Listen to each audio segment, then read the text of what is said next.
Hello, my dear students. Welcome to Parivartan Academy. Myself, Amlesh Yadav, your chemistry teacher. Today, I will discussing about the topic type of the chemical reaction.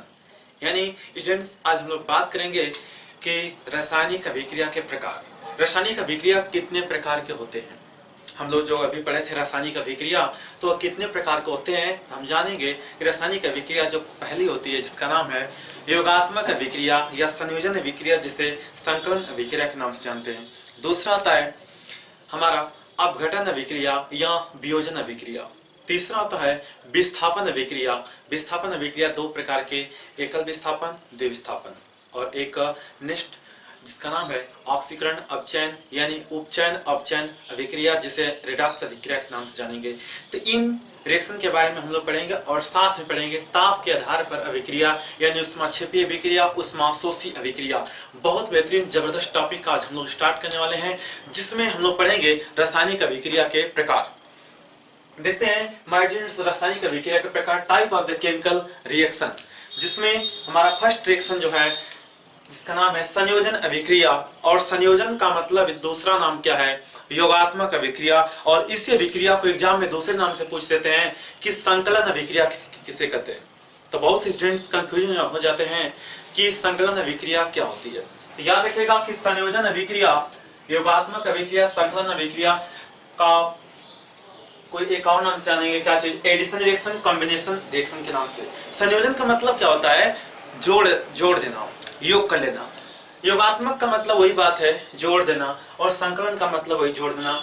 Additive या फिर combination reaction के नाम से जानेंगे। यहाँ पर reaction को short time में हम लोग इस तरीके से लिखते हैं रिएक्शन, लेकिन अगर स्पेलिंग लिखेंगे REACTION, इसको शॉर्ट रूप में कैसे लिखते हैं, REAN, कुछ इस प्रकार से। चलिएगा देख लेते हैं संयोजन अभिक्रिया का प्रकार, संयोजन अभिक्रिया का डेफिनेशन क्या है।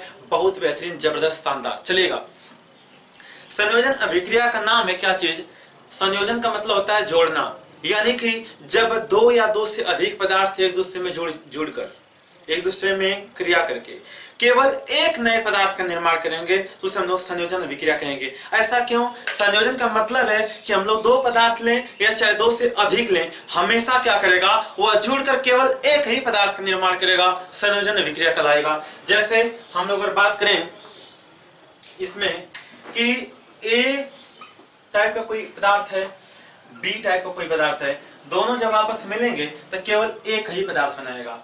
या फिर हम कह सकते हैं A प्लस बी प्लस सी क्या बनाएगा, डी। यहां से देख सकते हैं स्टूडेंट्स की जब कोई दो अभिकारी पदार्थ लिया गया है, जब कोई दो, या तो कोई रिएक्शन में इस तरीके से हो सकता है या किसी रिएक्शन में दो से अधिक भी लिया जा सकते हैं और भी अधिक लिए जा सकते हैं। तो वही बात है कि जब कोई दो या दो से अधिक अभिकारी पदार्थ एक दूसरे से क्रिया करके एक दूसरे में मिलकर केवल एक ही पदार्थ का क्या करते हैं, निर्माण करते हैं, या केवल एक उत्पाद बनाते हैं, उसे हम लोग क्या कहेंगे, संकलन अभिक्रिया। वही बात है, इसमें जुड़ जाएंगे जितने भी अभिकारी पदार्थ लेंगे, दो या दो से अधिक जितने भी अभिकारी पदार्थ होंगे, सब आपस में जुड़कर केवल एक ही पदार्थ का निर्माण करेगा, उस हम लोग क्या कहेंगे, संयोजन या योगात्मक या संकलन अभिक्रिया के नाम से जानेंगे। तो माय डियर स्टूडेंट्स, यहाँ पर डिफिनेशन दे दिया क्या चीज कि जब दो या दो से अधिक अभिकारी मिलकर एक उत्पाद बनाते हैं। वही बात है कि अभिकारी मतलब एरो के इधर वाले अभिकारी और इधर क्या होते हैं, उत्पाद। तो वही बात है कि जब दो या दो से अधिक अभिकारी पदार्थ मिलकर या अभिकारक मिलकर केवल एक उत्पाद बनाते हैं, उसे हम लोग संयोजन या योगात्मक अभिक्रिया कहते हैं। इसको हम लोग और एक शॉर्ट डेफिनेशन जान सकते हैं कि जब दो या दो से अधिक अभिकारी पदार्थ एक दूसरे से क्रिया करके केवल एक नए पदार्थ का निर्माण करते हैं, उसे हम लोग संयोजन अभिक्रिया के नाम से जानते हैं। तो हमें आशा है कि ये डेफिनेशन आपको समझ में आया है, लेकिन कुछ एग्जाम्पल को लेकर चलें, कुछ एग्जाम्पल को लेकर चलते हैं। देखिएगा, इसमें हम लोग एक एग्जाम्पल लेते हैं कि कार्बन ले लें और ऑक्सीजन। कार्बन को हम लोग क्या कर दें, कोयले को क्या कर दें, ऑक्सीजन की उपस्थिति में अगर दहन कर दें, जला दें, क्या बनाएगा, CO2 गैस बनाएगा। क्या बनाएगा, CO2 गैस। कार्बन हमारे यहाँ पर सॉलिड स्टेट में और ऑक्सीजन यहाँ पर गैस स्टेट में, दोनों जब आपस में क्रिया करते हैं तो क्रिया करके बना देते हैं क्या चीज, CO2 गैस। CO2 गैस बना देते हैं, ठीक है। इस प्रकार से हमारा एक रिएक्शन हुआ। वही बात है कि जब दो पदार्थ आपस में जुड़कर केवल एक पदार्थ का क्या कर दिए, निर्माण कर दिए। इसके बाद हम लोग और कुछ एग्जांपल लेते हैं। एग्जांपल जो 2 है हमारा, एग्जाम्पल 2 जो है यहाँ पर हम देखते हैं, जैसे H2 और O2 दोनों मिलकर क्या करते हैं, जल का निर्माण कर देते हैं। यानी यहाँ पर हाइड्रोजन गैस और ऑक्सीजन गैस जब दोनों मिलते हैं तो यहाँ पर H2O लिक्विड फॉर्म बनाते हैं। यानी कि H2O हमारा वाष्प के रूप में बनेगा, फिर ठंडा करने पर द्रव के रूप में परिवर्तित हो जाएगा। तो यहाँ पर यह कौन सा अभिक्रिया, योगात्मक अभिक्रिया या संकलन अभिक्रिया।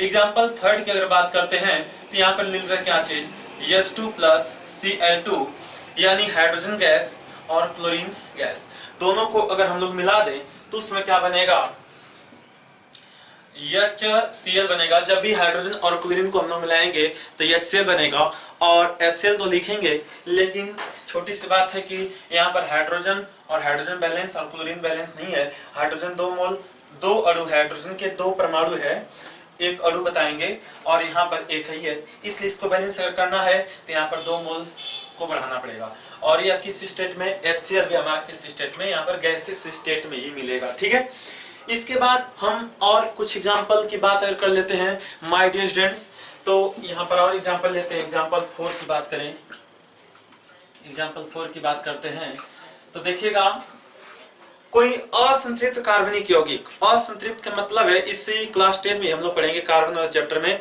असंतृप्त यौगिक का मतलब है हाइड्रोकार्बन का मतलब, असंतृप्त हाइड्रोकार्बन का मतलब ऐसे कार्बनिक यौगिक जिसमें डबल बॉन्ड या ट्रिपल बॉन्ड लगे होते हैं, वो असंतृप्त यौगिक कहलाता है। एक हमारे पास असंतृप्त यौगिक है जिसका नाम है एथिलीन। क्या नाम है, ethylene, CH2 double bond CH2।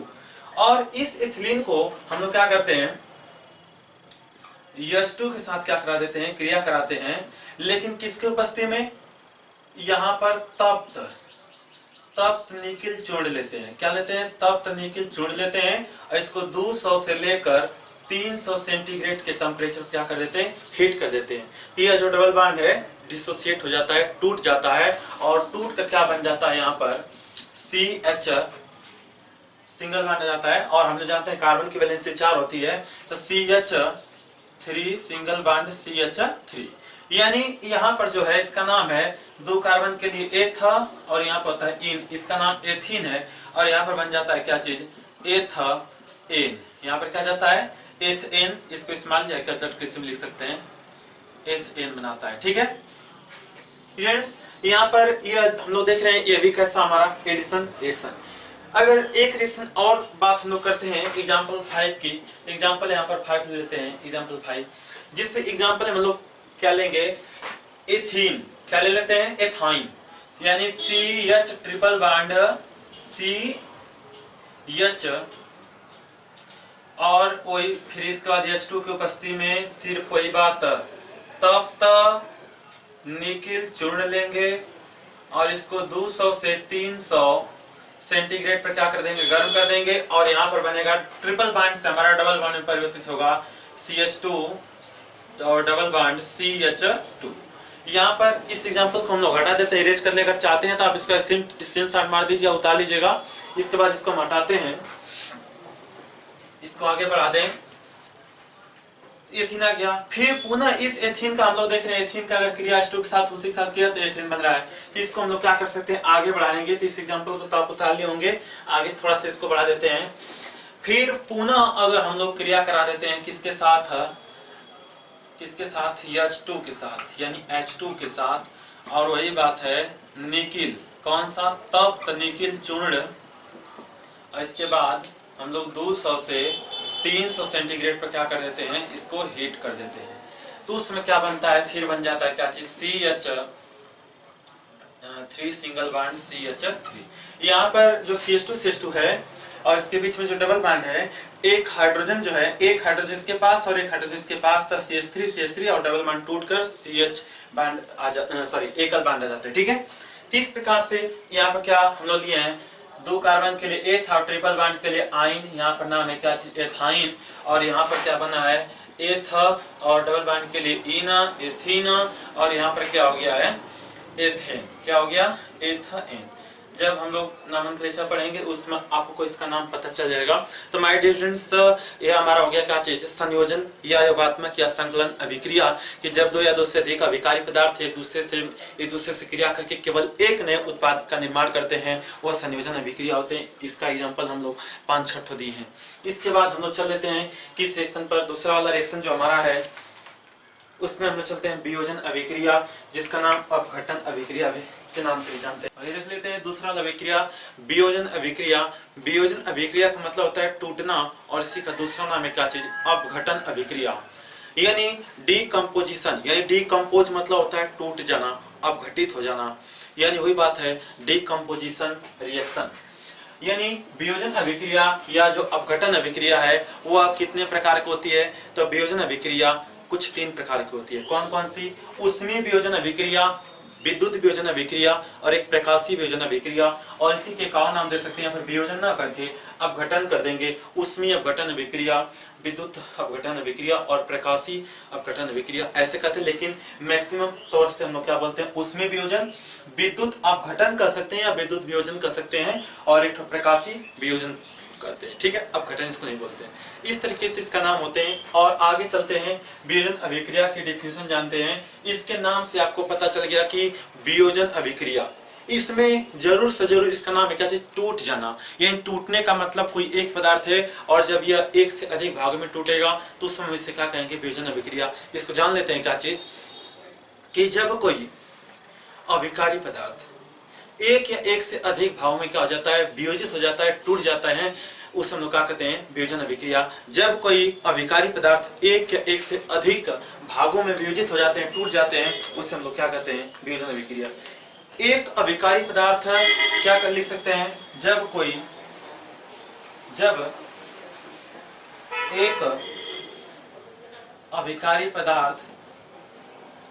एक अभिकारी पदार्थ दो या दो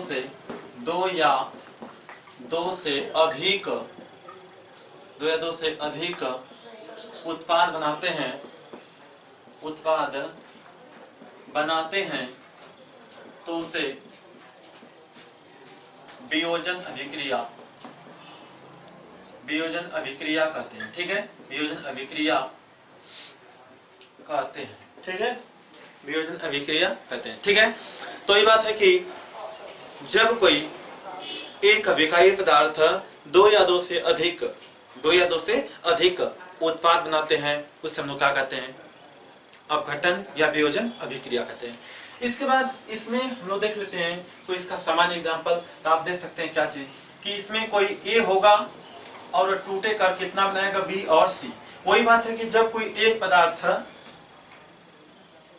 अपघटित होकर टूटकर दो या दो से अधिक भाग में क्या हो जाते हैं, डिसोसिएशन या डिसोसिएट हो जाते हैं, टूट जाते हैं, वियोजित हो जाते हैं, उस हम लोग वियोजन अभिक्रिया कहते हैं। इसका एग्जांपल हम लोग लेते हैं, हो जाएगा क्या चीज, कैल्शियम कार्बोनेट। इसको जब हम लोग हीट करते हैं तो क्या होता है, कैल्शियम ऑक्साइड बनाता है और प्लस CO2 गैस, यानी कि ये सॉलिड स्टेट में, ये अभी सॉलिड स्टेट में, और ये बनाते हैं किसमें, गैसेस स्टेट में बनाते हैं। ठीक है, तो याद रखिएगा कि इसमें क्या होता है, कोई एक ही पदार्थ है और यह क्या कर रहा है, दो या दो से अधिक भागों में टूट रहा है। वास्तव में आप देख रहे हैं कि कोई एक ही पदार्थ है लेकिन यह टूट गया है, वियोजित हो गया, घटित हो गया, उसे वियोजन अभिक्रिया कहेंगे। यानी हम कह सकते हैं कि यह योगात्मक अभिक्रिया का उल्टा है। आप भी कह सकते हैं कि योगात्मक अभिक्रिया का विपरीत कौन अभिक्रिया होती है, वियोजन अभिक्रिया। योगात्मक अभिक्रिया में जुड़ना, वियोजन अभिक्रिया में टूट जाना। तो यही बात है कि जो वियोजन अभिक्रिया होती है या अपघटन अभिक्रिया होती है, यह योगात्मक अभिक्रिया क्या होती है, विपरीत होती है। चलेगा, वियोजन अभिक्रिया के प्रकार हम लोग पढ़ लेते हैं। तो वियोजन अभिक्रिया 3 प्रकार से वियोजित होता है, कोई पदार्थ 3 प्रकार से वियोजित हो सकते हैं। कौन कौन, पहला जो हमारा है क्या चीज, ऊष्मीय वियोजन, यानी कि जब कोई वियोजन अभिक्रिया या जब कोई पदार्थ ऊष्मा के द्वारा क्या हो जाता है, टूट जाता है। क्या होता है, ऊष्मा के द्वारा क्या हो जाता है, टूट जाता है, उस हम लोग क्या कहते हैं, ऊष्मीय वियोजन अभिक्रिया। चलेगा, यहाँ लिख सकते हैं, जब कोई पदार्थ ऊष्मा से, जब या इसमें या इस अभिक्रिया में लिख सकते हैं। चलेगा, इस अभिक्रिया में पदार्थ इसके उष्मा यानी आप लिख सकते हैं गर्मी से क्या होता है, टूट जाते हैं। यानी वही बात है कि इसमें कोई जो पदार्थ होता है वो उष्मा यानी गर्मी द्वारा क्या हो जाता है, टूट जाता है। या इसी का हम नाम लिख सकते हैं, क्या चीज, गर्मी से क्या हो जाता है, उष्मा से क्या हो जाता है, वियोजित हो जाते हैं। क्या हो जाते हैं, वियोजित हो जाते हैं।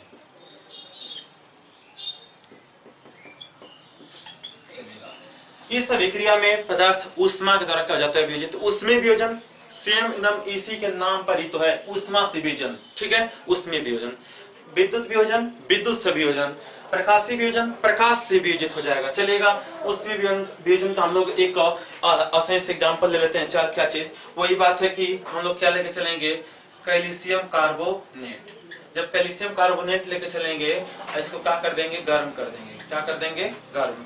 जब गर्म करेंगे तो यह टूट कर क्या बनाएगा, कैल्शियम ऑक्साइड और प्लस क्या बनाएगा, CO2 गैस। यह हमारा सॉलिड स्टेट में, और यह किस में है, सॉलिड स्टेट में है।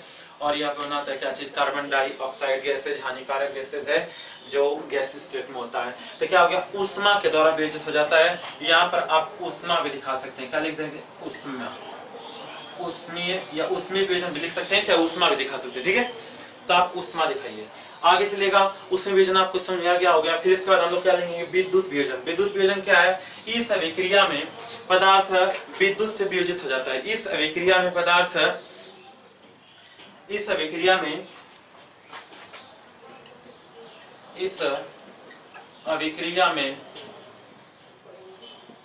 पदार्थ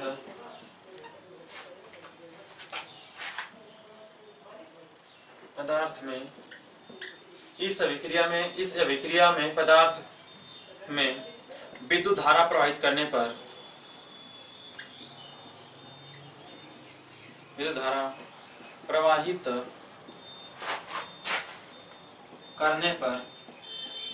वही हो गया कि इस अभिक्रिया में पदार्थ को विद्युत धारा प्रवाहित करने पर क्या हो जाता है, वियोजित हो जाता है। क्या हो जाता है, वियोजित हो जाता है, ठीक है। तो वही बात है, क्या चीज हो जाते हैं, ये हो जाता है। इस अभिक्रिया में पदार्थ विद्युत धारा प्रवाहित करने पर क्या हो जाते हैं, टूट जाते हैं। सिंपल सी बात है, आप हेडिंग के अनुसार लिखिएगा डेफिनेशन कि इस अभिक्रिया में किसी पदार्थ को उष्मा देने पर वो वियोजित हो जाता है। इस अभिक्रिया में किसी पदार्थ को विद्युत धारा प्रवाहित करने पर वो क्या हो जाता है, वियोजित हो जाता है, टूट जाता है। जैसे हम लोग एग्जांपल लिख चलेंगे H2O, क्या चीज, H2O। H2O में हम लोग क्या दे देंगे, यहाँ पर विद्युत धारा दे देंगे। क्या दे देंगे, विद्युत धारा। जब इसको विद्युत धारा देंगे, एरो थोड़ा सा ऐसे होगा, एरो बराबर होगा इतना के, तो यह टूटता है H2, यानी H2 जब टूटेगा तो H2 में और O2 बनते हैं, ठीक है, H2 और O2। तो यहाँ पर हम तो देख रहे हैं कि हाइड्रोजन तो बैलेंस है लेकिन ऑक्सीजन बैलेंस नहीं है। ऑक्सीजन को बैलेंस करने के लिए यहाँ पर 2 मोल बढ़ाना पड़ेगा। तो हाइड्रोजन अनबैलेंस हो गया, इसलिए हाइड्रोजन को भी 2 मोल लगाएंगे।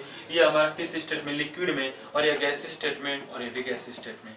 तो ये बात हो, क्या चीज, विद्युत वियोजन अभिक्रिया किसे कहेंगे, ऐसी रासायनिक अभिक्रिया जिसमें विद्युत धारा प्रवाहित करने पर वह वियोजित हो जाती है, या ऐसे पदार्थ जिसमें विद्युत धारा प्रवाहित करने पर वह वियोजित हो जाता है, टूट जाता है, उसे हम लोग क्या कहेंगे, विद्युत वियोजन अभिक्रिया। एक हमारा आता है क्या चीज, प्रकाशीय वियोजन अभिक्रिया। वही बात है कि लिख सकते हैं डेफिनेशन की, ऐसी रासायनिक अभिक्रिया इस रासायनिक अभिक्रिया में पदार्थ प्रकाश से क्या जाता है, वियोजित हो जाता है। इसको आप लोग लिख सकते हैं, आगे चलिएगा। इसमें क्या होता है, कोई रासायनिक अभिक्रिया प्रकाश से क्या हो जाता है, वियोजित हो जाता है, या सूर्य के प्रकाश में यह क्या हो जाते हैं, वियोजित हो जाते हैं। आप इसको लिख सकते हैं क्या चीज, कि सूर्य के प्रकाश की उपस्थिति में सूर्य के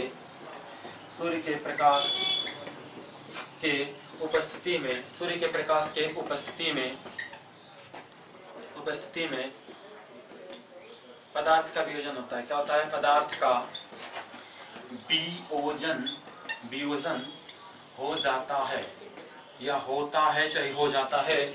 इस प्रकार के रासायनिक अभिक्रिया में सूर्य के प्रकाश की उपस्थिति में रासायनिक अभिक्रिया का वियोजन हो जाता है। जैसे हम लोग लेकर चलेंगे CnCl2 जो है, यह जब इसमें हम लोग क्या देते हैं, प्रकाश की उपस्थिति में क्रिया कराते हैं, तो उसमें Cn अलग प्लस Cl2 बनाता है, ठीक है। और यह हमारा सॉलिड स्टेट में, यह सॉलिड स्टेट में और यह गैसियस स्टेट में मिलकर बनाते हैं, ठीक है।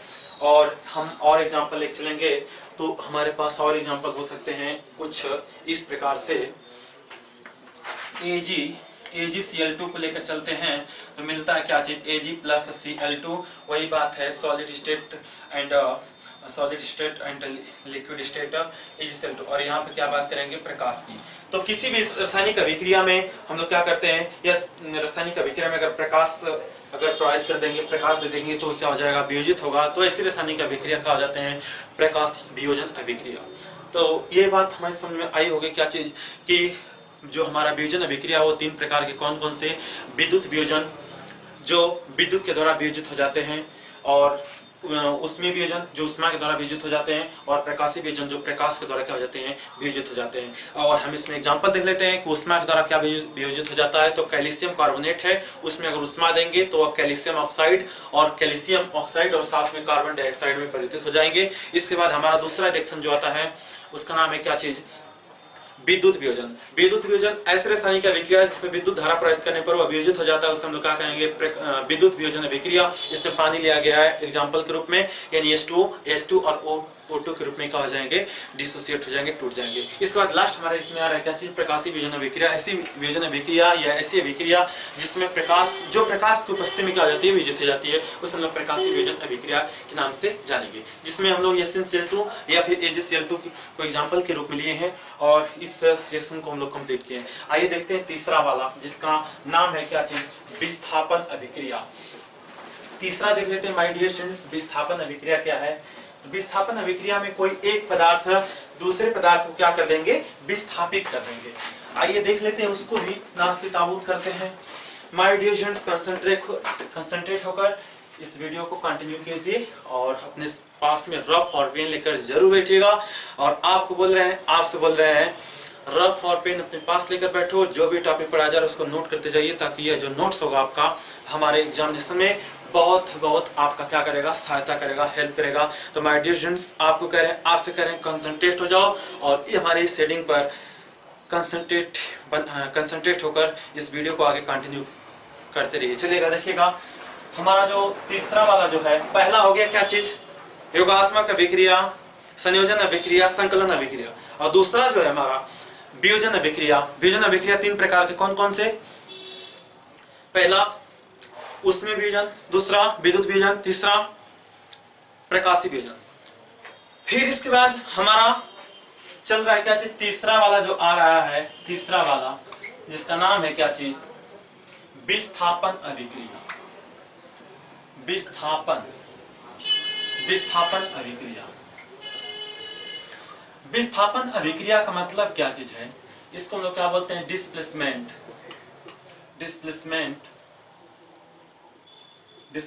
रिएक्शन। रिएक्शन को शॉर्ट फॉर्म में हम लोग इस तरीके से लिख सकते हैं, विस्थापन अभिक्रिया। तो माय डियर स्टूडेंट्स, विस्थापन अभिक्रिया तो ठीक है। आइए देख लेते हैं विस्थापन अभिक्रिया में क्या होता है, कि इसमें कोई कम क्रियाशील या कोई अधिक क्रियाशील धातु, किसी कम क्रियाशील धातु को उसके यौगिक से क्या कर देते हैं, विस्थापित कर देते हैं। ऐसे सोच लीजिएगा कि जैसे आयरन है, ठीक है, और कॉपर सल्फेट का विलयन है, तो क्या करते हैं हम लोग, एक लेसन में पढ़ेंगे क्या चाहिए, विद्युत रासायनिक श्रेणी, यानी पीरियोडिक टेबल में जो 118 एलिमेंट उपस्थित हैं, इनमें कुछ चुनिंदे एलिमेंट यानी कुछ ऐसे धातु को निकाल कर एक श्रेणी बना दिया गया है, और उसको हम लोग क्या कहते हैं, विद्युत रासायनिक श्रेणी। विद्युत रासायनिक श्रेणी में कुछ धातुओं को रखा गया, उनके मानक अपचयन के बढ़ते हुए क्रम में, यानी सक्रियता के घटते हुए क्रम में रखा गया है। और उसमें यह बताया गया है कि जो तत्व जितना ऊपर होगा उतना ही अधिक क्रियाशील होगा, और जो जितना नीचे होंगे उनकी क्रियाशीलता उतना ही कम होगी। तो विद्युत रासायनिक श्रेणी में हम लोग देखते हैं तो उसमें पता चलता है कि आयरन का जो स्थान है वह कॉपर से कहाँ है, ऊपर है, यानी कि आयरन जो है वह अधिक क्रियाशील होगा और कॉपर कम क्रियाशील होगा, ठीक है। तो वही बात है क्या चीज, विस्थापन अभिक्रिया का डिफिनेशन यहाँ से मिल जाता है क्या चीज, कि कोई अधिक क्रियाशील, क्या चीज, अधिक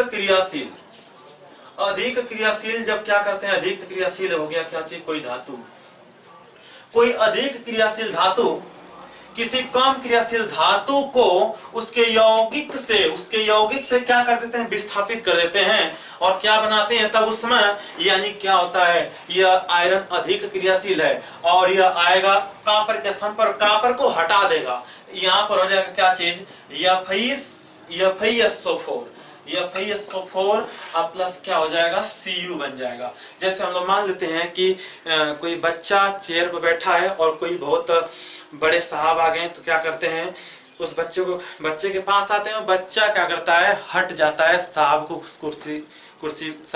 कुर्सी देता है और साहब उस कुर्सी पे क्या कर देते हैं, बैठ जाते हैं। वही बात है, बहुत अधिक क्रियाशील धातु है और ये छोटा सा बच्चा है और ये चेयर पे बैठा था और ये बहुत बड़े साहब हैं, इनको देखते ये क्या हो गया, हट गया और ये साहब आकर चेयर पे बैठ गए हैं। उसी तरह ये मान लेते हैं, एक सिंपल सी बात थी। तो ये बात है, हम लोग क्या कहते हैं, किसी विद्युत रसायन श्रेणी में कोई अधिक क्रियाशील जो धातु होता है, कम क्रियाशील धातु को उसके यौगिक से क्या करता है, उनको विस्थापित कर देता है, हटा देता है और वही धातु आकर उसके साथ जुड़ जाता है। तो क्या हो जाएगा, FeSO4 और Cu निकल गया, Cu इधर आ गया, तो ये वही हो गया क्या चीज, विस्थापन अभिक्रिया। विस्थापन अभिक्रिया का मतलब है कि किसी रासायनिक अभिक्रिया में कोई एक पदार्थ किसी दूसरे पदार्थ को क्या कर देते हैं, विस्थापित कर देते हैं, यह विस्थापन अभिक्रिया हो गई। वही बात है क्या चीज, एक पदार्थ किसी दूसरे पदार्थ को क्या कर देते हैं, कोई अधिक क्रियाशील, लिख सकते हैं क्या चीज, एक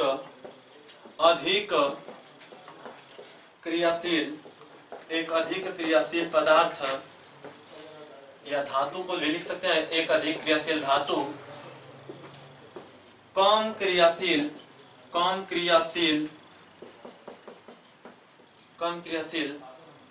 कोई अधिक क्रियाशील धातु कम क्रियाशील धातु को उसके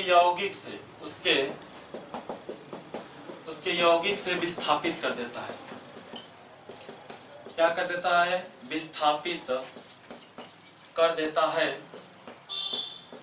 तो उसे विस्थापन अभिक्रिया कहते हैं। ठीक है, तो उससे हम लोग क्या कहते हैं, विस्थापन अभिक्रिया, उसे विस्थापन अभिक्रिया कहते हैं। और एग्जाम्पल की अगर बात करेंगे तो एग्जाम्पल आप लोग यही वाला लिख सकते हैं फिलहाल कि Fe plus CuSO4 एरोसाइन FeSO4 plus Cu। यहाँ पर Fe सॉलिड स्टेट में एक लोहा है और कॉपर सल्फेट जो है यहाँ पर एक्वा स्टेट में है, यानी विलयन अवस्था में। ठीक है, और इसके बाद यहाँ पर अब बन गया आयरन सल्फेट, यानी कि इसको हम लोग क्या कह सकते हैं, आयरन का सल्फेट बोल सकते हैं या फेरस सल्फेट बोल सकते हैं। ठीक है, तो यहाँ पर भी क्या है, एक्वा स्टेट में है और यह सॉलिड स्टेट में आ गया। तो आयरन, ये लोहा जब कॉपर सल्फेट के विलयन में जब क्रिया कराते हैं तो उसमें क्या होते हैं, लोहा जो होते हैं कॉपर सल्फेट के विलयन से कॉपर को विस्थापित कर देते हैं और वहां पर आयरन अपना स्थान ले लेते हैं। तो ये हो गया क्या चीज, विस्थापन अभिक्रिया। लेकिन छोटी सी बात है कि विस्थापन अभिक्रिया जो होती है वह दो प्रकार की होती है। पहली जो होती है वह एकल विस्थापन और दूसरी जो होती है वह द्विविस्थापन। तो एकल विस्थापन क्या है, तो यहाँ पर जो हम लोग बात कर रहे हैं क्या चीज, एकल विस्थापन की बात कर रहे हैं। ठीक ना, यहाँ पर हम लोग बात कर रहे हैं क्या चीज, पहला वाला, इसमें एकल विस्थापन अभिक्रिया क्या होती है। ठीक है, एकल विस्थापन अभिक्रिया, सिंगल डिस्प्लेसमेंट रिएक्शन क्या है। तो देखिएगा यहाँ पे आगे क्या लिख देंगे कि जब कोई एक अधिक क्रियाशील धातु कम क्रियाशील किसी, यहाँ पर आगे लिख सकते हैं, ठीक है, जब कोई एक अधिक क्रियाशील धातु किसी कम क्रियाशील धातु को उसके यौगिक से विस्थापित कर देता है तो हम लोग क्या कहेंगे, जब कोई एक अधिक क्रियाशील धातु किसी कम क्रियाशील धातु को उसके यौगिक से विस्थापित कर देता है, उसे क्या कहेंगे, एकल विस्थापन अभिक्रिया कर देता है, तो उसे एकल विस्थापन अभिक्रिया कहते हैं, एकल विस्थापन अभिक्रिया कहते हैं। ठीक है, ये FeCuSO4 plus FeSO4 plus U, कुछ इस प्रकार से एग्जांपल, इसका स्क्रीनशॉट माय डियर फ्रेंड्स उतार लीजिएगा। और इसके ऊपर सिंपल से एग्जांपल देते हैं तो कुछ इस तरीके से देते हैं कि ए बी अगर है और यहाँ पर सी है तो उसमें क्या करता है कि कोई ऐसे लिख सकते हैं, चलिए ए सी प्लस बी। चलिए जो सी है यह अधिक क्रियाशील है और सी जाकर ए के साथ मिल गया तो बना दिया क्या चीज, ए सी बी को हटा दिया, यानी कि सी अधिक क्रियाशील धातु है और बी कम क्रियाशील धातु है। तो सी क्या कर रहा है, एक साथ ये मिलकर यौगिक बना रहे हैं, बी को क्या कर दिए, विस्थापित कर दिए। तो कुछ इस प्रकार से होता है विस्थापन अभिक्रिया का विस्थापन अभिक्रिया को हम इस प्रकार दिखा सकते थे। और चलेगा यहाँ हम लोग देख सकते हैं एकल विस्थापन अभिक्रिया का रिएक्शन। ठीक है, इसके बाद कुछ और हम लोग लेते हैं एकल विस्थापन अभिक्रिया का रिएक्शन। जैसे जब कोई भी धातु क्रिया कर लेते हैं किसे, जब कोई धातु किसी जल से अगर क्रिया करते हैं तो उसमें क्या करते हैं, हाइड्रोजन गैस मुक्त करते हैं। जैसे कोई धातु, जैसे सोडियम ले लें, सोडियम, मैग्नीशियम, एल्युमिनियम, इसमें से कोई धातु ले लिया जाए यस ब्लॉक में से हाइड्रोजन को छोड़कर, और कोई धातु ले लेते हैं और किससे क्रिया कर लेते हैं, जल के साथ क्रिया करते हैं तो बनाते हैं धातु हाइड्रोक्साइड। धातु हाइड्रोक्साइड का मतलब यहाँ पर अगर Na लिए हैं तो Na के पास एक पॉजिटिव चार्ज होते हैं, इनसे पास बाहरी कुछ में एक इलेक्ट्रॉन होते हैं, और जो H2O है ये अगर डिसोसिएट होते हैं, टूटते हैं तो H पॉजिटिव और OH नेगेटिव ग्रुप में, तो ये मिलकर अपना यौगिक बनाते हैं H पॉजिटिव और OH नेगेटिव ग्रुप में, OH नेगेटिव ग्रुप में। तो A पॉजिटिव वाला इसके साथ मिल जाएगा NaOH। ठीक है, तो कुछ इस प्रकार से Na पॉजिटिव प्लस 1 इलेक्ट्रॉन, फिर इसके बाद H2O को डिसोसिएट करेंगे तो H positive plus OH negative, पहले का पॉजिटिव दूसरे के नेगेटिव के साथ NaOH बना देगा, यहाँ पर NaOH बना देगा, और प्लस H इसके साथ मिलकर क्या बना देते हैं, H पॉजिटिव और H नेगेटिव। एक इलेक्ट्रॉन, हाइड्रोजन ने एक इलेक्ट्रॉन त्याग दिया है और एक इलेक्ट्रॉन ग्रहण करेगा तो केवल H ही बनाएगा। तो हम जानते हैं कि हाइड्रोजन को जब हम लिखते हैं तो उसको अकेले नहीं, सिंगल नहीं, उसको अणु के रूप में लिखेंगे क्योंकि ये गैस है। तो अणु के रूप में जब लिखेंगे तो यहाँ पर 2 मोल अगर बढ़ाएंगे, 2 मोल अगर बढ़ा देते हैं तो अदर का गलत होने लगेगा, इसलिए आप इसको भी 2 मोल बढ़ाएंगे, ऑक्सीजन गलत हो रहा है तो यहाँ पे 2 मोल और यहाँ भी 2 मोल बढ़ा देंगे। 2 सोडियम हो गया, और हाइड्रोजन 4 तो 2 हाइड्रोजन यहाँ, 2 हाइड्रोजन यहाँ पर, ऑक्सीजन 2 ऑक्सीजन 2। एक पिछले वाले वीडियो में हम आपको रासायनिक अभिक्रिया को संतुलित करने के लिए बताए थे, एक टेबल बना के कैसे कैसे संतुलित करते हैं। तो ये हो गया हमारा एकल विस्थापन अभिक्रिया। इसके बाद हम लोग देख लेते हैं द्विविस्थापन अभिक्रिया। चलेगा द्विविस्थापन अभिक्रिया, हेडिंग हमारा रहेगा द्विविस्थापन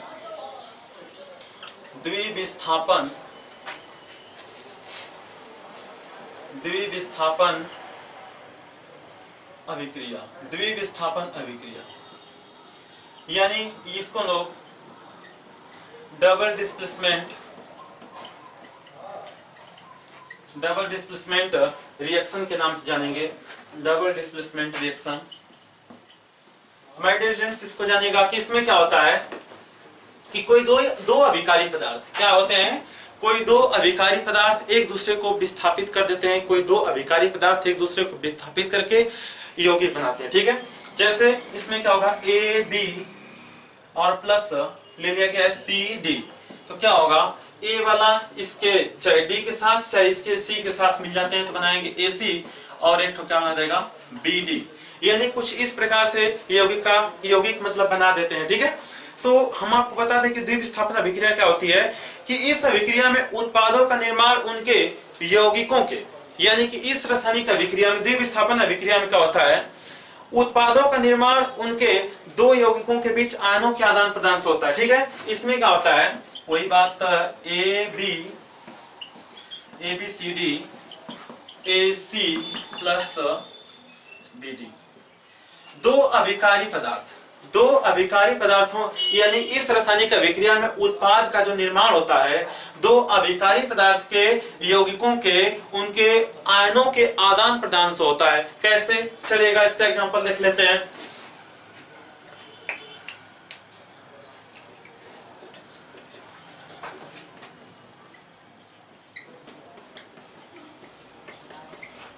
चलिए देखिएगा, सोडियम सल्फेट जब टूटेगा तो आता है क्या चीज,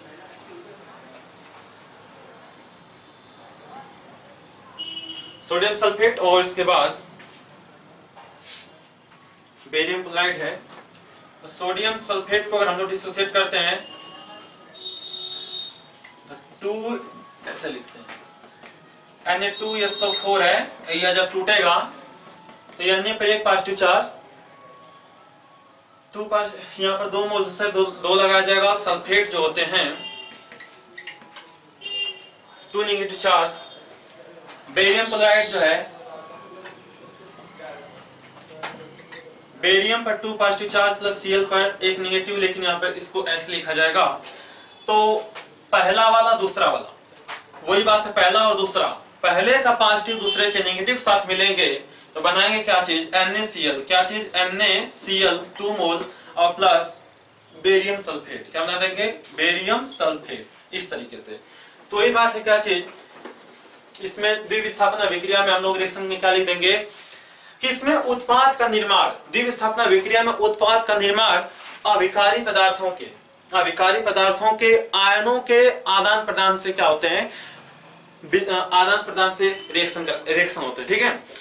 तो इस अभिक्रिया में उत्पादों का निर्माण दो यौगिकों के बीच आयनों के आदान प्रदान से होता है, ठीक है, आयनों के आदान प्रदान से होता है।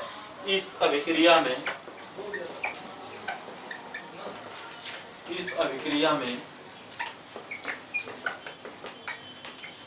उत्पाद का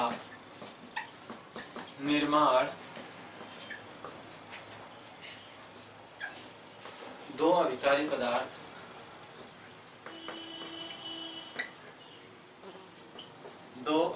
पदार्थ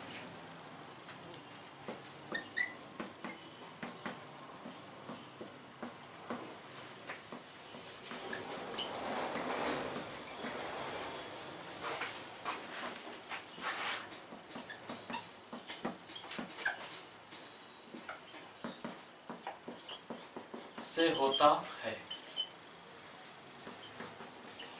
चलिएगा,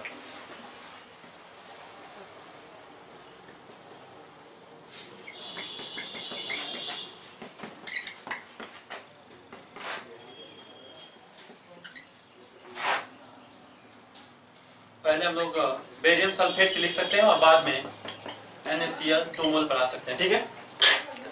चलिएगा, dear friends, this is a reaction for the double displacement reaction, and also write as this types: copper sulfate and barium chloride, copper sulfate and barium chloride, copper chloride और प्लस बेरियम सल्फेट।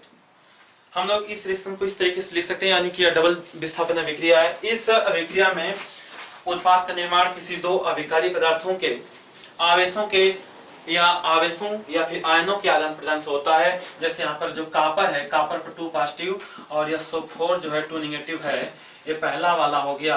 दूसरा वाला जो है Ba2 positive plus 2Cl negative, ये दूसरा वाला हो गया। तो आवेशों के आदान प्रदान का मतलब क्या चीज है, पहले वाला का जो पॉजिटिव है और दूसरे वाला के इसके साथ आ जा रहा है यहाँ पर, और ये वाला कहाँ चला जा रहा है उसके पास। तो वो बना रहा है क्या चीज, BaSO4। तो BaSO4 और यहाँ पर जो Cl है, Cl किसके साथ गया, Cl Cu के साथ, ठीक है। तो वही बात है, पहला का पॉजिटिव दूसरे के नेगेटिव साथ कॉपर क्लोराइड और बेरियम सल्फेट, ठीक है।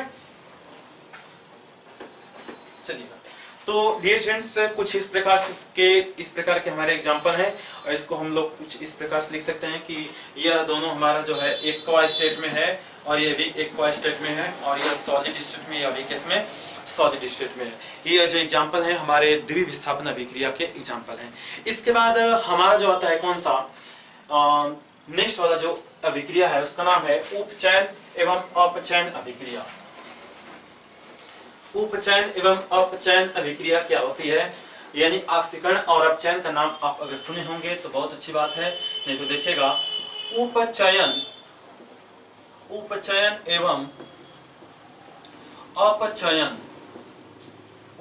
एवं अपचयन अभिक्रिया क्या है, ठीक है। यानी इसी को हम लोग जानते हैं क्या जी, ऑक्सीडेशन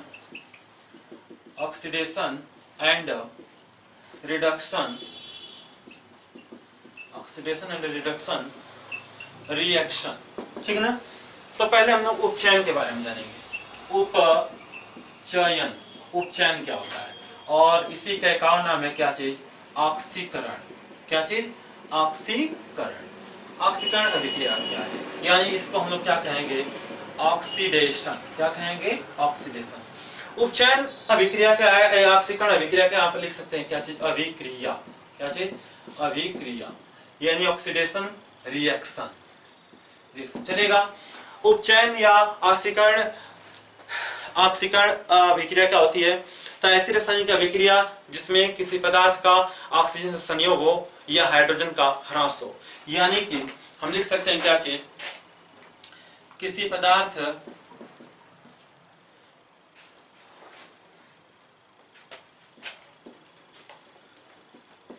जब कोई पदार्थ क्या करता है, सुनिएगा ध्यान से, हाइड्रोजन का क्या करता है, ये ऑक्सीजन का क्या करता है, संयोग। ऑक्सीजन का क्या करेगा, संयोग। हाइड्रोजन का क्या करेगा, ह्रास करेगा। क्या करेगा, ह्रास करेगा। क्या करेगा, ह्रास। मतलब कि जब कोई पदार्थ हाइड्रोजन का संयोग करता है या फिर जब कोई पदार्थ ऑक्सीजन का संयोग करता है तो उसमें उस पदार्थ का ऑक्सीकरण हो जाता है। जब कोई पदार्थ हाइड्रोजन का ह्रास करता है तो उस पदार्थ का ऑक्सीडेशन यानी ऑक्सीकरण हो जाता है। और वह पदार्थ क्या करते हैं, इलेक्ट्रॉन का त्याग करते हैं। इलेक्ट्रॉन का निकालते हैं अपने अंदर से। इलेक्ट्रॉन का क्या करना, त्याग करना। ठीक है, इलेक्ट्रॉन का त्याग करना। और उसके धन आवेश में, उसके धनावेश में वृद्धि, धनावेश में वृद्धि हो जाती है। ठीक है, तो वो सब क्या होते हैं, ऑक्सीकरण हो जाता है। जब कोई ये बात जो है, ये इंपॉर्टेंट बात है, अगर धनावेश में धनावेश में वृद्धि होगी तो उसमें ऑक्सीकरण। फिर इसके बाद में इलेक्ट्रॉन त्याग करेगा तो ऑक्सीकरण। हाइड्रोजन अगर त्याग कर दिया तो उसमें भी ऑक्सीकरण, या ऑक्सीजन को क्या कर दिया, संयोग कर लिया तो उसमें ऑक्सीकरण। तो ये बात है, चलिए देख लेते हैं इसका एग्जांपल। जैसे इसका परिभाषा लिख सकते हैं कि जब कोई तत्व या पदार्थ ऑक्सीजन का संयोग करता है या हाइड्रोजन का त्याग करता है, उस पदार्थ को हम लोग क्या कहते हैं, ऑक्सीकरण। उसको हम लोग क्या कहते हैं, ऑक्सीकरण। ठीक है, चल देखिएगा। कार्बन ने ऑक्सीजन के साथ संयोग करके क्या बना दिया, CO2। तो क्या हो गया, CO2 यानी कार्बन सॉलिड स्टेट में, ये वाला गैस स्टेट में, या किस में, गैस स्टेट में। यानी जब कोई तत्व या पदार्थ ऑक्सीजन का संयोग करेगा तो उसका ऑक्सीकरण हो जाता है। यहाँ पर लिखेंगे किसका ऑक्सीकरण हुआ, तो कौन पदार्थ ऑक्सीजन का संयोग कर रहा है, कार्बन। तो हम क्या क्या लिख देंगे, कार्बन का ऑक्सीकरण। कार्बन का क्या लिख देंगे, ऑक्सीकरण लिख देंगे। ठीक है, कार्बन का ऑक्सीकरण हो गया। जैसे आपसे अगर कोई पूछता है कि ऑक्सीकरण का कैसे पहचाना जाएगा, तो याद रखिएगा कि जब कोई तत्व या पदार्थ ऑक्सीजन का संयोग करेगा, कौन पदार्थ ऑक्सीजन का संयोग कर रहा है, कार्बन कर रहा है, तो कार्बन के यहाँ पर क्या हो गया, ऑक्सीकरण हो गया। ठीक है, इसके बाद अगर हम लोग कोई दूसरा पदार्थ लिख देते हैं जैसे H2 और O2 और मिलकर क्या बना दिया, H2O। तो यहाँ पर ऑक्सीजन का संयोग कौन कर रहा है, ऑक्सीजन का संयोग हाइड्रोजन कर रहा है, यानी हाइड्रोजन का हो गया क्या चीज, ऑक्सीकरण। हाइड्रोजन का हो गया क्या चीज, ऑक्सीकरण। तो यहाँ बात करेंगे H2 plus Cl2, H2 plus Cl2, यहाँ पर बना देगा HCl, 2HCl। यानी हाइड्रोजन Cl का क्या कर रहा है, संयोग कर रहा है। ये तो एक और बात होती है कि जब कोई तत्व या पदार्थ ऑक्सीजन का संयोग करेगा या किसी ऋण विद्युतीय तत्व, किसी ऋण विद्युतीय तत्व का निर्माण करेगा। ठीक है, किसी ऋण विद्युतीय तत्व का निर्माण करेंगे। ठीक है, किसी ऋण विद्युतीय तत्व कौन से, क्लोरीन, फ्लोरीन, आयोडीन, ब्रोमीन, ये सब होते हैं। ठीक है, और हाइड्रोजन का त्याग मतलब किसी धन विद्युतीय तत्व का त्याग। यहाँ पे लिख सकते हैं क्या चीज, धन विद्युतीय तत्व का त्याग।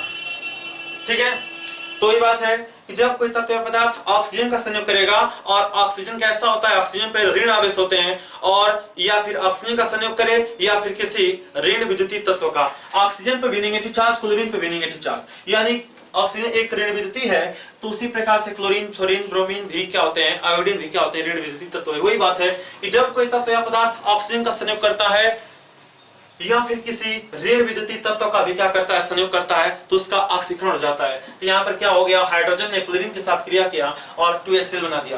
किसी ऋण विद्युतीय तत्व का संयोग कौन किया है, हाइड्रोजन कर रहा है, इसलिए यहाँ पर क्या लिख देंगे, हाइड्रोजन का क्या चीज, ऑक्सीकरण। हाइड्रोजन क्या हो गया, ऑक्सीकरण। ठीक है, N2 प्लस O2 मिलकर बनाएगा क्या चीज, 2NO। यहाँ पर ऑक्सीजन का संयोग कौन कर लिया, नाइट्रोजन, तो यहाँ पर क्या हो गया, नाइट्रोजन का ऑक्सीकरण, नाइट्रोजन का क्या हो गया, ऑक्सीकरण, नाइट्रोजन का क्या हो गया, ऑक्सीकरण। चलेगा। इसके बाद जब कोई तत्व या पदार्थ इलेक्ट्रॉन का त्याग करेगा, इलेक्ट्रॉन का त्याग करने का मतलब है कि अपने अंदर से इलेक्ट्रॉन को क्या कर देगा, निकाल देगा। जैसे सोडियम, सोडियम जब क्या करता है, अपने अंदर से अगर एक इलेक्ट्रॉन अगर निकाल देगा तो क्या बनेगा, यानी पॉजिटिव। अगर यहाँ पर सोडियम है, इसके ये उदासीन अवस्था में है, इसमें इसके पास न्यूट्रॉन संख्या तो जितनी भी हो 12 होती है, इसमें हम लोग कह सकते हैं इसके पास प्रोटॉन संख्या 11 और इलेक्ट्रॉन संख्या भी 11, इसलिए यहाँ पर उदासीन अवस्था में है। लेकिन यहाँ पर एक इलेक्ट्रॉन त्याग कर इसके पास त्याग दिया है, इसके पास इसमें 10 इलेक्ट्रॉन है, तो यहाँ पर 11 इलेक्ट्रॉन, यहाँ पर 10 रहती है, यानी कि कब बराबर होगा, जब इसके पास दोनों तरफ कब बराबर होगा, जब ये एक इलेक्ट्रॉन ग्रहण करेगा तब। यानी कि सोडियम जब अपने अंदर से क्या करता है, एक इलेक्ट्रॉन जब निकाल देता है तो उसमें सोडियम पॉजिटिव चार्ज बनाता है। ठीक है, इसको हम लोग इधर माइनस ना करके इधर दिखा देंगे, क्या चीज, इलेक्ट्रॉन पर इधर माइनस था, माइनस इलेक्ट्रॉन चार्ज था, और इधर आकर क्या हो गया, प्लस इलेक्ट्रॉन नेगेटिव चार्ज। ठीक है, तो यानी कि जब कोई तत्व या पदार्थ इलेक्ट्रॉन का त्याग करता है तो उसका क्या हो जाता है, ऑक्सीकरण। कौन इलेक्ट्रॉन का त्याग किया है, कौन इलेक्ट्रॉन का त्याग किया है, सोडियम पॉजिटिव ने ही इलेक्ट्रॉन को क्या कर दिया है, त्याग कर दिया है। आप लिख सकते हैं क्या चीज, सोडियम पॉजिटिव का ऑक्सीकरण। फिर इसके बाद हाइड्रोजन का ह्रास, वही वाली बात है कि HCl है, और इसको हम लिख सकते हैं क्या चीज, H2 + Cl2 2HCl। तो हाइड्रोजन का ह्रास कौन कर रहा है, Cl2 कर रहा है। ठीक है, Cl2 ने हाइड्रोजन को अपने अंदर से निकाल दिया, लिख सकते हैं Cl2 क्या हो गया, ऑक्सीकरण। तो इस प्रकार से हम लोग ऑक्सीकरण को पहचान सकते हैं।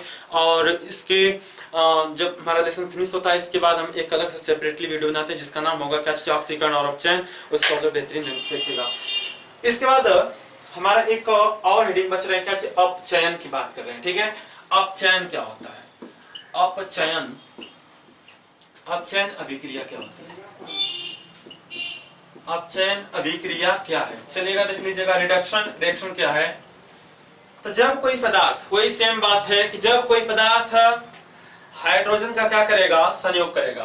बात यहाँ पर थोड़ा सा चेंज हो गई क्योंकि उल्टा होता है, ऑक्सीकरण और अपचयन एक दूसरे के उल्टा होते हैं लोग। जब कोई पदार्थ हाइड्रोजन का संयोग करता है या किसी धन विद्युतीय तत्व का क्या करेगा, संयोग करेगा, किसी धन विद्युतीय तत्व, यह बात हो जाएगी धन विद्युतीय तत्व का संयोग करेगा, या फिर ऑक्सीजन का ह्रास करेगा, या किसी ऋण विद्युतीय, किसका, ऋण विद्युतीय तत्व का क्या कर देगा, त्याग कर देगा, और इलेक्ट्रॉन को ग्रहण करेगा। क्या करेगा, इलेक्ट्रॉन को ग्रहण करेगा, इलेक्ट्रॉन को ग्रहण करेगा, इलेक्ट्रॉन ग्रहण करेगा, या फिर इसके ऋण आवेश में वृद्धि होगी। किसमें, इसके ऋण आवेश में वृद्धि होगी, ऋणावेश में वृद्धि होती है। तो उसमें क्या होता है, ऋणावेश में जब वृद्धि होगी तो उसमें उससे हम लोग क्या कहेंगे, अपचयन।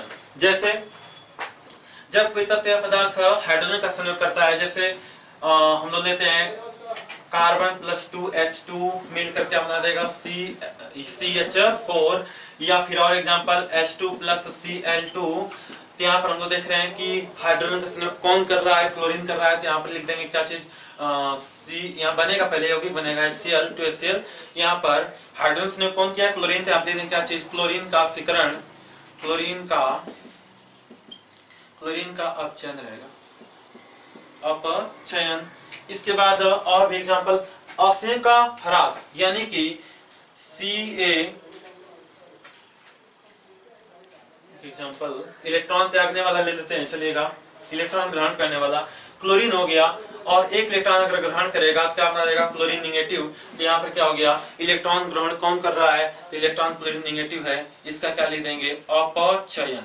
और एक छोटी सी बात है कि यहाँ पर हम लोग देख लेंगे कि इसकी ऑक्सीकरण संख्या कितना है, 0 है। जिस पर कोई आवेश नहीं होता है उसकी ऑक्सीकरण संख्या 0 होती है, और जिस पर जितने आवेश होते हैं उसकी वही ऑक्सीकरण संख्या होती है। तो हम लोग यहाँ पर देखेंगे कि क्लोरीन पर एक नेगेटिव चार्ज है तो इसकी ऑक्सीकरण संख्या कितना हो गया, -1। अगर +1 रहेगा, जैसे सोडियम पर एक पॉजिटिव चार्ज होता है तो उसकी 1 + 1 चार्ज हो जाएगा। तो यहाँ पर हम लोग देखेंगे क्या चीज, इस पर एक नेगेटिव चार्ज है तो यहाँ पर इसका कोई आवेश नहीं है, इसलिए इसकी ऑक्सीकरण संख्या 0, इसकी ऑक्सीकरण संख्या -1। जब ऑक्सीकरण संख्या घटेगा तो अपचयन, और जब ऑक्सीकरण संख्या बढ़ेगा तो उसमें ऑक्सीकरण। इसमें घट रहा है यानी कि यहाँ पर क्या हो गया, अपचयन। वही बात है ऋणावेश में वृद्धि, सही बात है, ऋणावेश में वृद्धि हो गई, ऋणावेश में वृद्धि होगा तो उसमें अपचयन होगा, सेल नेगेटिव का क्या हो गया, अपचयन हो गया। सिंपल सी बात है स्टूडेंट्स कि ऑक्सीकरण और अपचयन किसे कहते हैं, तो ऑक्सीकरण में ऑक्सीजन का संयोग होता है या किसी ऋण विद्युतीय तत्व का संयोग होता है, और अपचयन में क्या होता है, उसमें हाइड्रोजन का संयोग होता है या किसी धन विद्युतीय तत्व का संयोग होता है, और ऑक्सीकरण में हाइड्रोजन का त्याग होता है लेकिन अपचयन में ऑक्सीजन का त्याग होता है। तो माय डियर स्टूडेंट्स, आज के जो टॉपिक में हम लोग बात किए हैं क्या चीज, रासायनिक अभिक्रिया के प्रकार। कुछ रासायनिक अभिक्रिया के प्रकार है लेकिन ताप के आधार पर, ठीक है, रासायनिक अभिक्रिया के प्रकार लेकिन ताप के आधार पर। चलिएगा देख लेते हैं रासायनिक अभिक्रिया के प्रकार लेकिन किसके आधार पर, ताप के आधार पर, ताप के आधार पर। चलिएगा ताप के आधार पर लेते हैं, चल देखिएगा ताप के आधार पर लेते हैं, ठीक है, रासायनिक अभिक्रिया के प्रकार ताप के आधार पर। इसमें जानेंगे कि एक ऊष्माक्षेपीय अभिक्रिया और एक ऊष्मा शोषी अभिक्रिया। ऊष्माक्षेपी में क्या होता है कि ऐसी रासायनिक अभिक्रिया जो संपन्न होने के साथ साथ यानी पूर्ण होने के साथ साथ ऊष्मा उत्पन्न करती है या ऊष्मा उत्सर्जित करती है, उसमें हम लोग क्या कहते हैं, ऊष्माक्षेपी अभिक्रिया। पहले जो है ऊष्माक्षेपी अभिक्रिया, ऊष्माक्षेपी अभिक्रिया क्या है, ठीक है, चलिएगा देख लीजिएगा ऊष्माक्षेपी अभिक्रिया ऐसी रासायनिक अभिक्रिया जो संपन्न होने के साथ साथ ऊष्मा उत्सर्जित करती है, उसे ऊष्माक्षेपी अभिक्रिया कहते हैं। जैसे बिना बुझा हुआ चूना है, इसमें लोग क्या मिला देते हैं, पानी मिला देते हैं, तो क्या बना देता है, CaOH का ट्वाइस, यानी बिना बुझा हुआ चूना, लिख सकते हैं बिना बुझा चूना के साथ में जल मिला दिया गया और यहां पर बना क्या चीज, बोझा चूना, बोझा चूना बना, और साथ में क्या करता है, ऊष्मा देता है, क्या देता है, ऊष्मा। याद रखिएगा कि ऐसी रासायनिक अभिक्रिया जो संपन्न हो रही है, संपन्न मतलब पूर्ण हो रही है, और साथ में क्या दे रही है, आपको ऊष्मा दे रही है, तो हम लोग क्या कहेंगे, ऊष्माक्षेपी अभिक्रिया। ऊष्माक्षेपी में ऊष्मा पहले से छिपा होता है, जैसे कैल्शियम ऑक्साइड, कैल्शियम ऑक्साइड जो है यानी बिना बुझा हुआ जो चूना होता है, जो उसके बड़े बड़े जो टुकड़े होते हैं, उसको आप लोग देखिएगा उसमें ऊष्मा छिपा हुआ है। ऊष्मा कब निकलता है, जिसमें पानी डाल देते हैं तो उबलने लगता है, ऐसा हमें प्रतीत होता है कि उबल रहा है, उसमें से ऊष्मा निकलती है। तो ये करिए क्या चीज कि जब बिना बुझा हुआ चूना में जब पानी मिला देते हैं तो दोनों आपस में क्रिया करके कैल्शियम हाइड्रोक्साइड यानी कैल्शियम डाइहाइड्रोक्साइड और साथ में ऊष्मा देते हैं। तो ऐसी रासायनिक अभिक्रिया जो संपन्न होने के साथ साथ ऊष्मा भी प्रदान करती है, उसे ऊष्माक्षेपी अभिक्रिया कहते हैं। दूसरी आती है क्या चीज, ऊष्मा शोषी। ऊष्मा शोषी अभिक्रिया क्या होती है, ऊष्मा शोषी अभिक्रिया, ऊष्मा शोषी अभिक्रिया में ऐसी रासायनिक अभिक्रिया जो जिसे संपन्न करने के लिए ऊष्मा की आवश्यकता होती है, उसे हम लोग क्या कहते हैं, ऊष्मा शोषी अभिक्रिया। यानी कि कार्बन और प्लस 2H2O जब इसमें हम लोग क्रिया कराते हैं और साथ में ऊष्मा भी देते हैं, हम लोग इसको क्या देते हैं, ऊष्मा। ऊष्मा के एरो पे भी लिख सकते थे, तो क्या बनाता है, CO प्लस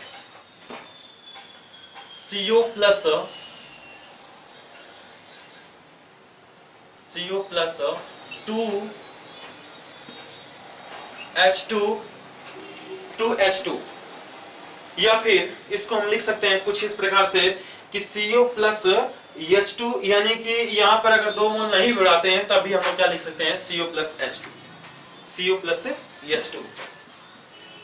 यानी कि कार्बन जब जल से क्रिया करता है और साथ में हम लोग सुखा देते हैं ऊष्मा, कार्बन को जल की उपस्थिति में हम लोग ऊष्मा जब देंगे तो कार्बन मोनोऑक्साइड बनाएगा और क्या चीज, हाइड्रोजन गैस बनाएगा, ठीक है, सॉलिड स्टेट लिक्विड स्टेट, और इसको हम लोग ऊष्मा दे दिए और यहाँ पर गैसेस बनाएगा और ये भी क्या चीज, गैसेस बनाएंगे। तो हो गया ऊष्मा शोषी अभिक्रिया।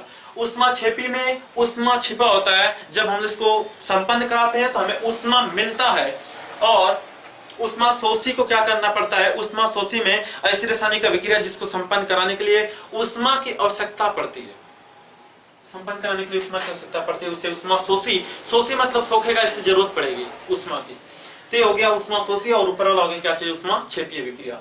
कभी कभी क्या करते हैं, किसी उष्मा क्षेपीय अभिक्रिया में यहाँ पर प्लस उष्मा न देकर बल्कि यहाँ पर डेल एच करके माइनस क्यू करते हैं, तो उष्मा क्षेपीय अभिक्रिया का यह इस प्रकार से हम लोग कहीं अगर देखेंगे प्रदर्शन तो उष्मा क्षेपी रहेगा, यानी डेल एच अलग से करके देगा तो माइनस में करके देगा, यानी किसी रासायनिक अभिक्रिया को पहचानने के लिए आपको देगा इस तरीके से, और कहेगा क्या चीज यहाँ पर प्लस क्यू कर देगा।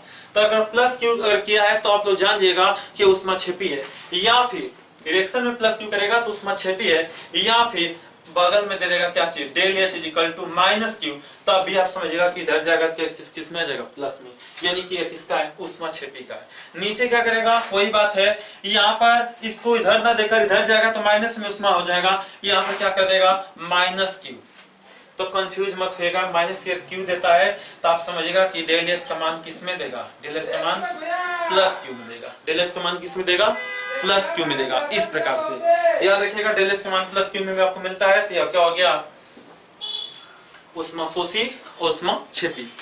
तो माय डियर फ्रेंड्स, आगे की जो हमारी टॉपिक होगी जी, और इस लेसन का जो लास्ट टॉपिक होगा जिसका नाम होगा क्या चीज, विकृत गंधिता और एक संक्षारण, इन दो हेडिंग और हमको पढ़ने का चीज, संक्षारण और विकृत गंधिता, जो बहुत बेहतरीन टॉपिक है।